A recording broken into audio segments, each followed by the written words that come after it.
ಪಶ್ಚಿಮ ಘಟ್ಟದಲ್ಲಿ ಮಳೆಯ ಆರ್ಭಟ ತೀವ್ರವಾಗ್ತಾ ಇದೆ. ಈ ನಡುವೆ ಮಾರ್ಕಂಡೇಯ ನದಿ ತುಂಬಿ ಹರಿತಾ ಇದೆ. ಹೀಗಾಗಿ ಮಾರ್ಕಂಡೇಯ ನದಿ ಪಾತ್ರದ ಜನರಲ್ಲಿ ಪ್ರವಾಹದ ಭೀತಿ ಎದುರಾಗ್ತಾ ಇದೆ.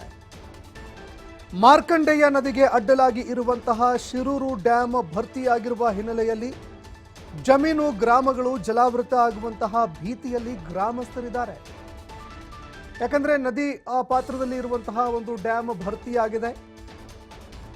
ಮಾರ್ಕಂಡೇಯ ನದಿಗೆ ಅಡ್ಡಲಾಗಿ ಇರುವಂತಹ ಶಿರೂರು ಡ್ಯಾಮ್ ಭರ್ತಿಯಾಗಿರುವ ಹಿನ್ನೆಲೆಯಲ್ಲಿ ನದಿ ಪಾತ್ರದಲ್ಲಿ ಇರುವಂತಹ ಜಮೀನು ಗ್ರಾಮಗಳು ನೀರಿನಲ್ಲಿ ಜಲಾವೃತ ಆಗುವಂತಹ ಭೀತಿಯಲ್ಲಿ ಗ್ರಾಮಸ್ಥರಿದ್ದಾರೆ. ಯಾಕಂದ್ರೆ ಮಳೆ ಇನ್ನೂ ತೀವ್ರವಾಗ್ತಾ ಇರೋ ಕಾರಣದಿಂದಾಗಿ ಒಳ ಹರಿವಿನ ಪ್ರಮಾಣ ಕೂಡ ಹೆಚ್ಚಳವಾಗ್ತಾ ಇದೆ.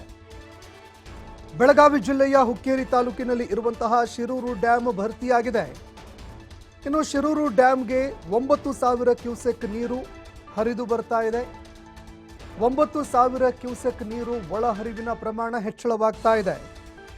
ಇನ್ನು ಶಿರೂರು ಡ್ಯಾಮ್ನಿಂದ 6,000 ಕ್ಯೂಸೆಕ್ ನೀರು ಬಿಡುಗಡೆ ಮಾಡಲಾಗ್ತಾ ಇದೆ. ಅಂದರೆ ಒಳಹರಿವಿನ ಪ್ರಮಾಣ ಹೊರಹರಿವಿನ ಪ್ರಮಾಣ ಎರಡರಲ್ಲೂ ಕೂಡ ವ್ಯತ್ಯಾಸ ಇದೆ. 9,000 ಕ್ಯೂಸೆಕ್ ನೀರು ಹರಿದು ಬರ್ತಾ ಇದ್ರೆ 6,000 ಕ್ಯೂಸೆಕ್ ನೀರನ್ನು ಹೊರಬಿಡಲಾಗ್ತಾ ಇದೆ. ಹೀಗಾಗಿ ನದಿ ಪಾತ್ರದ ಜನರಲ್ಲಿ ಪ್ರವಾಹದ ಆತಂಕ ಎದುರಾಗ್ತಾ ಇದೆ. ಹೀಗಾಗಿ ಗ್ರಾಮಸ್ಥರು ಪ್ರವಾಹದ ಆತಂಕದಲ್ಲಿ ದಿನ ದೂಡುವಂತಹ ಪರಿಸ್ಥಿತಿ ಎದುರಾಗ್ತಾ ಇದೆ. ಇನ್ನು ನದಿ ಪಾತ್ರದಲ್ಲಿ ಇರುವಂತಹ ಸರಿಸುಮಾರು 4 ಗ್ರಾಮಗಳು ಪ್ರವಾಹದ ಭೀತಿಯಲ್ಲಿದ್ದಾವೆ. ಅದೇ ರೀತಿಯಾಗಿ ಕೃಷಿ ಜಮೀನು ಗ್ರಾಮಗಳೆಲ್ಲವೂ ಕೂಡ ನೀರಿನಲ್ಲಿ ಆವೃತ ಆಗುವಂತಹ ಭೀತಿಯಲ್ಲಿ ಗ್ರಾಮಸ್ಥರು ದಿನ ದೂಡ್ತಾ ಇದ್ದಾರೆ. ಇನ್ನು ಅದೇ ರೀತಿಯಾಗಿ ಮಾರ್ಕಂಡೇಯ ನದಿ ತುಂಬಿ ಹರಿತಾ ಇರೋದ್ರಿಂದಾಗಿ ನೋಡುಗರ ಕಣ್ಣುಮನ ಸೆಳೀತಾ ಇದ್ರೆ, ಇನ್ನು ಮತ್ತೊಂದೆಡೆಯಲ್ಲಿ ಪ್ರವಾಹದಂತಹ ಒಂದು ಪರಿಸ್ಥಿತಿ ಕೂಡ ಎದುರಾಗುವಂತಹ ಭೀತಿ ಜನರನ್ನ ಕಾಡ್ತಾ ಇದೆ.